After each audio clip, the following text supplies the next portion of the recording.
The first of many articles to come in the second half of 2025, and here I was thinking we might have to wait until at least after Labor Day, but I've been talking about this for a little while, and after it was confirmed that yes, in fact, Fantastic Four would be a flop, what do we have to look forward to for the rest of the year? How long before we get an actual tentpole release? And well, looking through the release calendar, you're going to have to wait until at least early October, and even still, that's Tron Ares. And well, if you take a look at the box office record of that franchise back in the 80s, there was a reason that it took 20 plus years for the sequel to come along, and yeah, just about another 15 years for the sequel to that sequel to come along, because Tron, for as much as a lot of people like it, it's a bit of a cult hit. I still mispronounce it. Cult hit. There we go. It's just not a real big box office draw. And this time around, this one's going to have the stench of Jared Leto over the top of it. It might be fun. It might be good. And I hope if anybody's looking forward to it, if they were convinced by the first trailer, I hope it really delivers on that promise. But then again, I'm holding out for a little bit of hope towards the end of October. But still, that's the end of October. We're at, depending on where you're at, the midpoint of August. Okay, we still got 2 full weekends to come out, and one is, of course, the long weekend itself, where traditionally you would have somebody putting out something of note in the theaters, but that's just clearly not the case. August was, in fact, a dead zone. September, very much so. So yeah, Weapons is a big box office hit, and it really looks like it's going to be unencumbered, and it's not even going to be challenged heading into its 3rd weekend at the box office. So there's a chance that this little indie horror flick goes 3 weekends unopposed. Like, congratulations to it. I hear it's a great movie. It's not something that, really tickles my fancy all that much, but for those who like it, they really like it, and I haven't heard anything negative about it outside of a couple of goofy little choices here or there, but it's completely consistent with the story that they're telling. But yeah, now movie theaters are bracing for a bleak 3 months. Yeah, August, September, and October maybe, but still, like, if you take a look at 2025 in general, guys, like, the first couple of months fucking stunk. Things really only started to kick into, I would say high gear, but honestly kick it into 2nd gear at Memorial Day, and yeah, that's where you got your biggest spenders of the year. Mission Impossible, what is it, 8? The final dead record, whatever, man, the underperformer of the year. Lilo and Stitch, until Avatar comes out, the only billion-dollar film of the year, and then of course stupid Minecraft a little bit before that, and then yeah, what was it? At the end of June, you had F1, the only film that is, actually maintaining some momentum at the box office, but everything else, like July was a dud. 1000% a dud. Jurassic World, not going to break $1 billion for whatever reasons. The international market really likes the dinosaur movie. But Superman, don't make me laugh. We've already talked about that topic to death, and Fantastic Four, yeah, we need not tread that well-worn ground, and at least somebody attached to the Fantastic Four movie is a part of something that can be considered a hit this year. But in general, when the receipts are tallied, it's going to look really bad. And especially if you take Avatar, you take one movie out of the entire fold, it's going to look even more desperate. But okay, you can lament a dry spell, an entire quarter that you can essentially write off. Because historically, like September and October, not exactly the biggest time of year. But I'm old enough to recall when a summer movie season actually went from May until September. This time around, there was June.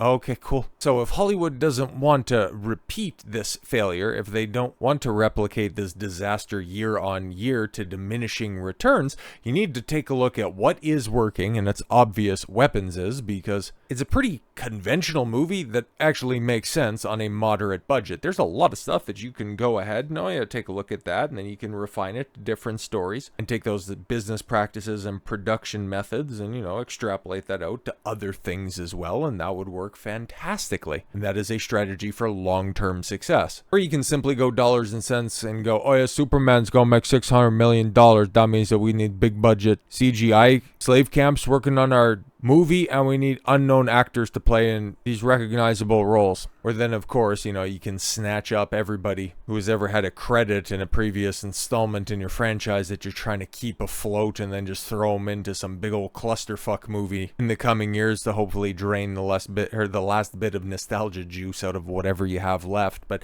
that, of course, that's the reason that we're here right now. There's a reason that these articles, this is just the first one from Variety. Normally they do their big expansive pieces, and I wholly anticipate that they will, because it was about, oh God, when did that one come out? October or November of, what was that, last year, when they finally admitted, hey guys, the MCU, it's fucking cooked. Like, they had the big expose.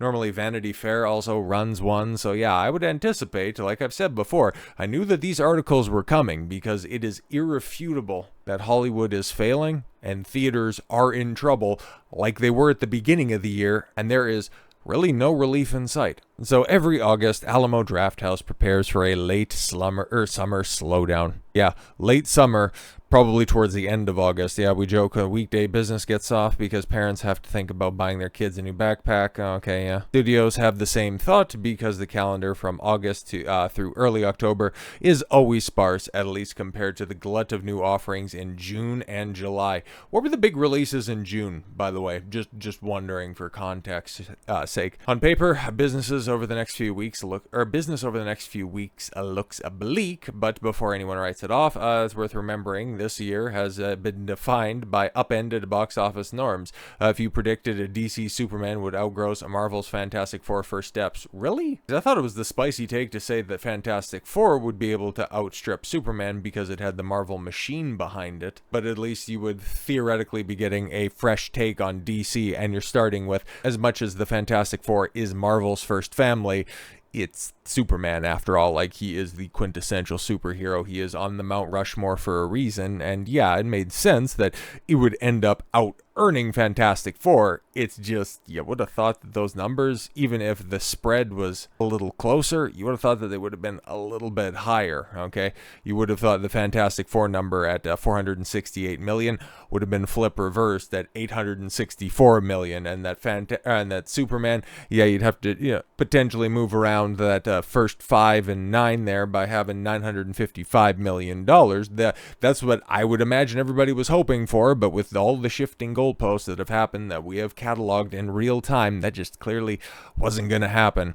Or that Jurassic Park Rebirth would eclipse both of them. No, everybody called that one, okay? The dinosaur movie, that's going to be something that people are going to inexplicably watch. They're not going to enjoy it, they're not going to remember it, but they're going to go watch it, okay? Meanwhile, Ryan Coogler's Sinners, yes, $350 million, and like 330 of that was made domestically. And Zach Krieger's Weapons, 2 original R-rated horror films, were unexpected smashes. And yeah, I'm really interested to see what the final tally for Weapons is going to be, if it's going to, just leg it out during this dead period, if it's going to have maybe a little bit of a resurgence in October when spooky season rolls around. That would be something smart to do. Yes, the routinely quiet period has fielded sleeper hits before. Weapons, $148 million to date, is shaping up to be August's savior. Yeah, that's what we're dealing with. $148 million indie flick is August's savior. Okay, cool. But moving ahead a little bit, after a brutally slow winter, misfires included Snow White and Robert De Niro's Alto Nights. Oh, geez, I forgot that happened. And surprisingly robust spring thanks to Sinners and a Minecraft movie. Right, yeah. Experts describe the all-important summer stretch as steady. It's not, though. But then again, they were also, in the lead up to 2025 at the tail end of last year after, Deadpool and Wolverine and Inside Out 2 basically carried the day. It was always survive to 25 after those dual strikes killed any momentum that the box office could have had in 2023. Yeah, 24, it was going to be a dumping ground year. If things make money, that would be great. But if not, oh man, we're just restocking for 25, and here we are. And that's all you had, huh? Interesting. Revenues will fall short of the expected $4 billion milestone, and Disney's Lilo and Stitch will be the lone release to reach $1 billion. But there are other bright spots. We have with the F1 movie, $590 million on the back of like a $250 million budget. So, and How to Train Your Dragon, $625 million.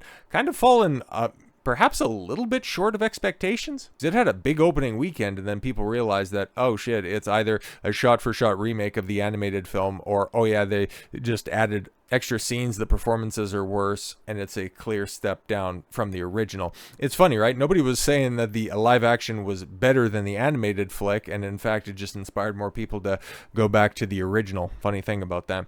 Compared to the dire black cloud sense that people had earlier this year, summer was a reminder that as long as studios make good versions of the right film, audiences will go to see it. Hence why ticket numbers are in the fucking toilet this summer. At this point, the overall box office is 6.4% ahead of 2024, but 23% behind 2019, the last pre-pandemic year, according to ComScore. I don't know how on earth it's 6.4% ahead, because like I said before, at this point in time, we already had $2 billion films, and this time around, you have one barely billion-dollar film, Minecraft, that got into the 950 area, then nothing else. But yeah, AMC also kicking in this year. The 50% off Wednesdays were going to be there on top of cheap Tuesdays, so I might have got more butts in seats, and maybe that'll make up for the additional, 6% uptick in business. But if I'm a theater CEO at this point in time, I'm doing my best Julia Garner impression right now and silently crying in my car, realizing that, holy fuck, this shit it's not long for this world, man. This business model, yeah, it's not really working out all that well. Hollywood is learning all of the wrong lessons. They're not making movies that people actually like, remember, or want to see again.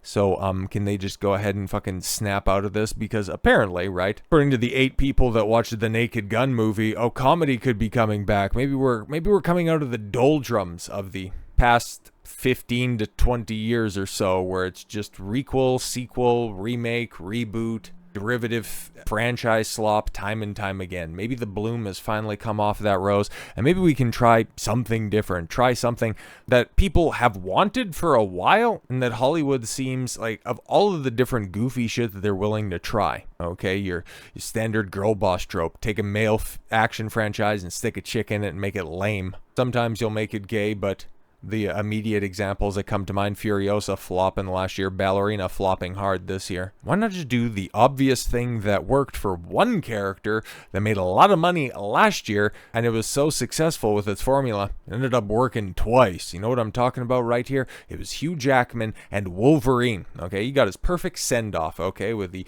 Old Man Logan storyline with the Logan movie back, oh god, was that about 10 years ago at this point in time? And that was a perfect send-off by a lot of people's estimations. It made a fair amount of money, especially in the context of the later day Fox X-Men movies, and then of course, seeing Old Man Logan come back for a Deadpool and Wolverine making over $1 billion.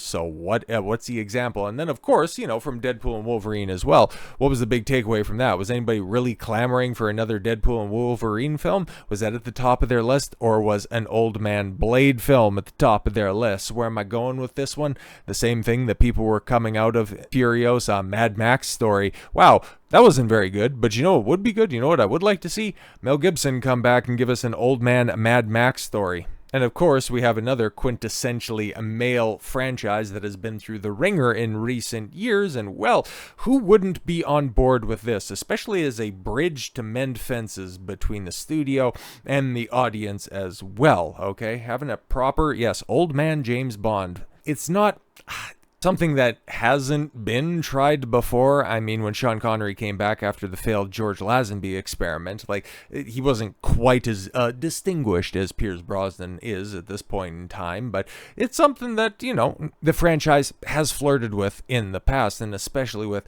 all of the damage that has been done right now. I mean, giving the fans what they want, but not in a sense of just doing sheer nostalgia baiting, using it as a bridge to tell a good story from like an Old Man, a 00 story bridging into the new 007, okay, a proper passing of the torch instead of just, oh yeah, we're gonna kill off Bond by having him step in front of a missile. Fucking dumb shit that was. Just a wasted opportunity there of Daniel Craig properly passing it off to the next James Bond. But no, we can't have that, because that would have made sense, and that would have been, a distinguished way to have him leave the role. But if Amazon wants to get off on the best foot possible, I mean, bring in Pierce Brosnan back for one more spin, they could do a lot worse than that. And especially when you have, what for many people think is probably a decent pick when it comes to a, director out there, Denis Villeneuve, okay? French-Canadian great value Chris Nolan, you could do a hell of a lot worse, okay? That sounds pretty derogative, but at the same time, it's a decent pull for sure. And then the writer for this project is Stephen Knight, the guy behind Peaky Blinders, so it's like you're assembling a pretty good team right there. It's all just going to come down to who is going to be the next James Bond. The obvious answer, I think everybody knows at this point in time, a man who likes to not just reload guns, but he also likes to reload his arms, and he's very much working hand in glove with Amazon. Just make the call to Henry Cavill, and everybody would be fine. But if things aren't lining up appropriately and you want to get good word of mouth back around to James Bond, just do the old man Bond thing. Just do it. One more spin out there. It could be fun as fuck, because at this point in time, man, it's kind of wild. Just the late stage career resurgence that Pierce Brosnan has. It's not like he ever really went away, but right now his work with Mobland, like it's got his name back in the zeitgeist, and people really like his performance in that. And I know this might seem like an obscure pull, but his Dr. Fate in the Black Adam movie, that was a lot of people's big takeaway from that film. Like, wow, that was a pretty bad film, but in contrast to what DC put out after Black Adam, it's kind of funny how The Rock got shown the door so quickly for James Gunn, because it's actually quite a bit better, at least from what I hear, than a lot of the slop that came out afterwards. But yes, his Dr. Fate was the standout in that one, because it's funny, right? Because with the death of the movie star, that there is no real name draw anymore in Hollywood. So when you get somebody that looks the part, has that screen presence, kind of want to take advantage of it, because all of those guys, actors in general, they're getting up there. And if you want to set the stage for the next Bond, the blueprint is right there. Have them learn from the master. Pierce Brosnan might be 72, but he'd come out of his Secret Service retirement in a heartbeat if the new James Bond director Denis Villeneuve wanted him. In an interview with the Radio Times, Brosnan joked that he could return to the 007 franchise as a senior citizen if called upon for the upcoming movie, which Villeneuve is directing and Stephen Knight is writing for MGM Studios. Brosnan played as Bond for 7 years between 1995 and 2002 with GoldenEye, Tomorrow Never Dies, The World Is Not Enough, and Die Another Day. It's kind of funny because that's also a tenure that's not too dissimilar to Daniel Craig. Obviously, his tenure lasted a hell of a lot longer, and he only had, one additional movie over the top of it. But yeah, you end up starting with an absolute banger, and then things just kind of go downhill from there. Yes, hanging up his tuxedo and putting his golden gun into lockup. And asked about whether he might return. If asked, he responded cheerfully. My wife, Keely, and I have been listening to the drumbeat of expectations of who's going to be the next James Bond. There are many great candidates out there, and I'm sure they're going to make it a spectacle of delight. I don't think anyone wants to see a craggy 72-year-old Bond, but if Villeneuve had something up his sleeve, I would look at it in a heartbeat. Why not? It's great entertainment. It could be a lot of laughs, bald caps, prosthetics, who knows? Numerous names have been bandied about for the identity of the next Bond, and yeah, because we got that fucking goof who's going to be, Jon Stewart in the Lanterns film, Aaron Pierce or something like that. Great. If you thought James Bond needs to have black hair, just wait until all of the cope around it. Oh, Ian Fleming didn't necessarily say that he couldn't have had black skin. And it's like, okay, cool. You go ahead and try to run with that. Yeah, man, I'm just saying, it's not a long-term solution at all whatsoever. It would be a one-off. It would be a novelty. It might be a key jangle, but if they do it right, if they use an older Bond to set up a new Bond, it might break some continuity. It might break some lore, but at least it would put asses in seats, because Pierce Brosnan,